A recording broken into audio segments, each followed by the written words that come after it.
providencia actúa de manera sorprendente, permitiendo muchas veces que se produzcan, entre comillas, coincidencias, ¿no? Y una de ellas, con las que los católicos tenemos que estar familiarizados, nunca acostumbrados, porque siempre tenemos que mantener la dimensión de sorpresa, de la bondad de Dios, ¿no?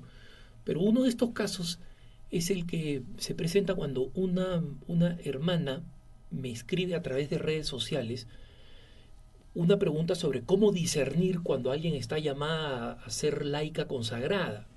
Y la pregunta me llega justo un día antes de que la iglesia, la congregación para los institutos de vida consagrada y sociedades de vida apostólica, este dicasterio del Vaticano que tiene el nombre más largo de todos los dicasterios, ¿no? Y que en la antigüedad se le llamaba simplemente congregación para los religiosos, porque era para personas consagradas simplemente, ¿no? Ahora hay tantas formas de consagración en la iglesia que tiene este nombre más complejo, el dicasterio, ¿no? Pero en el fondo es para las distintas formas de vida consagrada. Y acaba de publicar un documento con la aprobación del Papa Francisco que se llama Ecclesia Sponse Imago. Y este documento es una instrucción que se dedica específicamente al tema de las vírgenes consagradas, ¿no? Que es una forma muy antigua en la iglesia, como lo he dicho en otras ocasiones cuando me han preguntado lo mismo, que ha recibido mucha atención recientemente. Y el número de mujeres que desean vivir la consagración permanente a la iglesia y formar parte de lo que se llama el orden de las vírgenes, ¿no?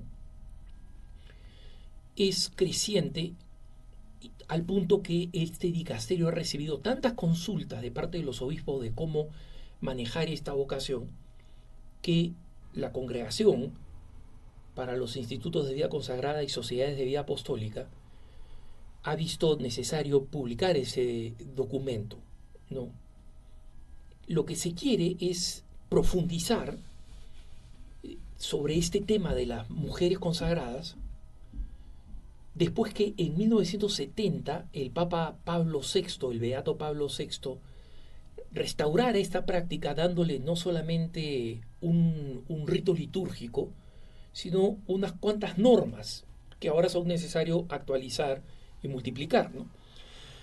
Y el cardenal brasileño João Braz de Avis, que es el prefecto de este dicasterio que ha emitido el documento, comienza con el documento señalando cómo durante los primeros siglos del cristianismo esta vocación fue muy común. Nosotros lo podemos ver en los Hechos de los Apóstoles y lo podemos ver en las primeras entradas de los mártires de la iglesia, ¿no? De hecho, leo una parte del inicio de este texto del Vaticano que dice: en los 3 primeros siglos, numerosísimas vírgenes consagradas sufrieron el martirio por permanecer fieles al Señor, entre ellas Águeda de Catania, Lucía de Siracusa, Inés y Cecilia de Roma, Tecla de Iconio, Apolonia de Alejandría, Restituta de Cartago, Justa y Rufina de Sevilla. Cesada la persecución, la memoria de las vírgenes mártires permaneció como viva y amada a la entrega total de sí, como exigía la consagración virginal en aquellos tiempos, ¿no? Miren qué bonito y qué real. No solamente es bello, es real. La conexión de esta vocación de las vírgenes consagradas enraizada con estas vírgenes consagradas en el principio de los siglos, que habían decidido dedicarse exclusivamente a alabar al Señor y a servir a la iglesia y a sus ministros a través de la ayuda femenina, del genio femenino y la evangelización, la catequesis, la enseñanza de la fe, estas múltiples formas, ¿no? Entonces, con los siglos fue perdiendo vigencia esta figura de la Virgen consagrada. ¿Por qué? Porque surgió la vida religiosa femenina, orgánica, ¿no?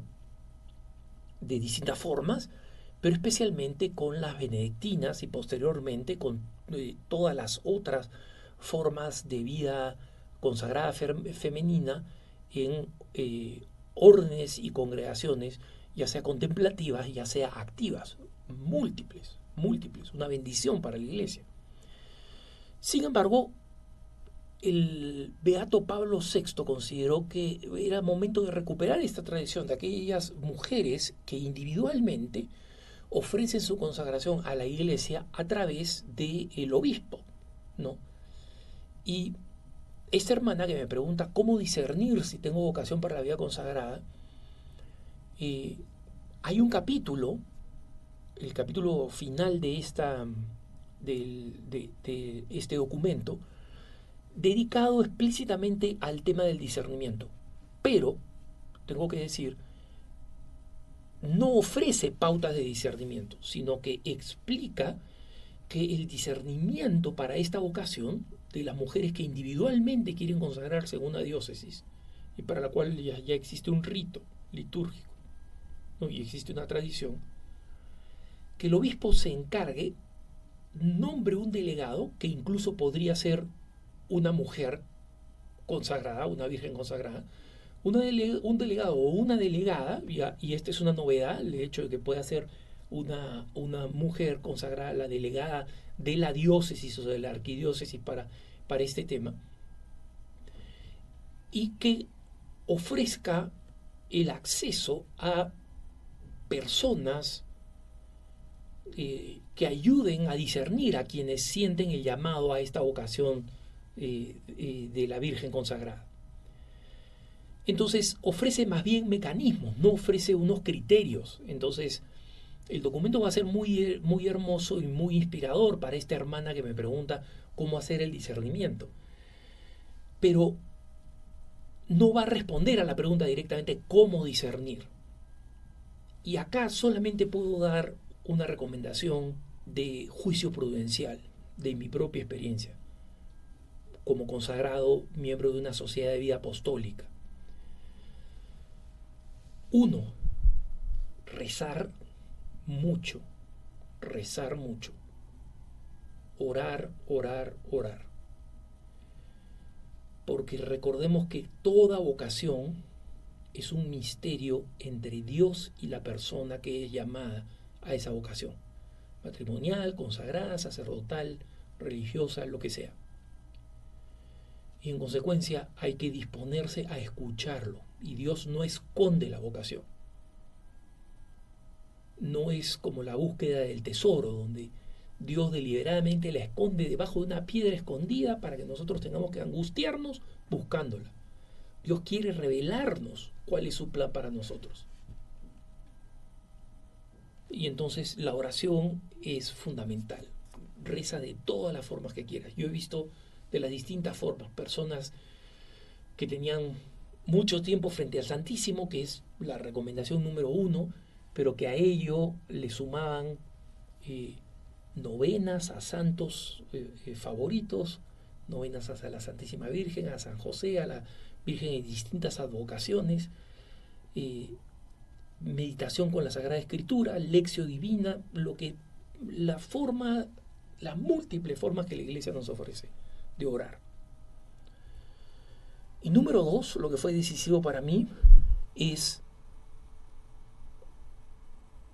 recurrir a una persona consagrada,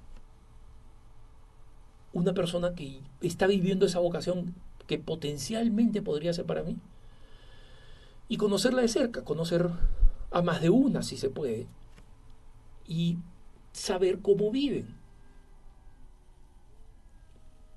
Preguntar honestamente sobre particularidades de su forma de vida que no entienda, que no conozca, o que me cuestione, o que me resulten difíciles. Porque toda forma de vida es difícil. Entonces, así como muchos jóvenes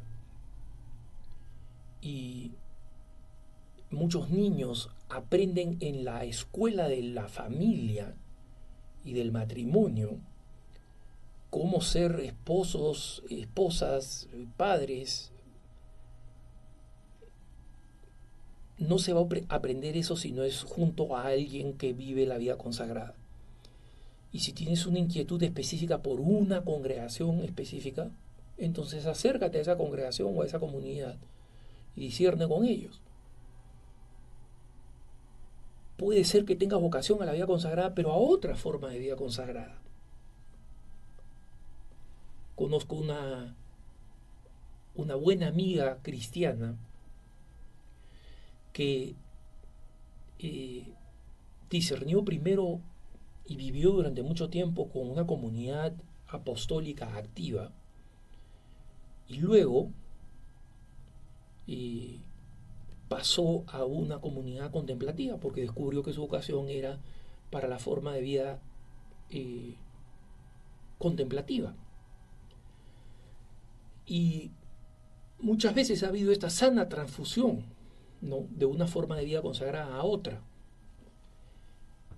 Pero mira hacia dónde te inclinas, porque ese también es una manera como Dios habla, ¿no?, que es hacia lo que te inclinas o te atrae, y busca tener una experiencia de vida con esa comunidad. Pero eso, como insisto, es el número 2. El número 1 es la oración. Y esto se aplica no solamente para esta hermana que me pregunta cómo discernir para la vida consagrada femenina, que puede incluir la consagración virginal directa en la diócesis, sino para cualquier persona que esté discerniendo su propia vocación, incluyendo quien esté discerniendo la vocación al matrimonio. Porque tenemos que recordar que la vocación al matrimonio no es una vocación por defecto. Si Dios no me llama a una vida consagrada, entonces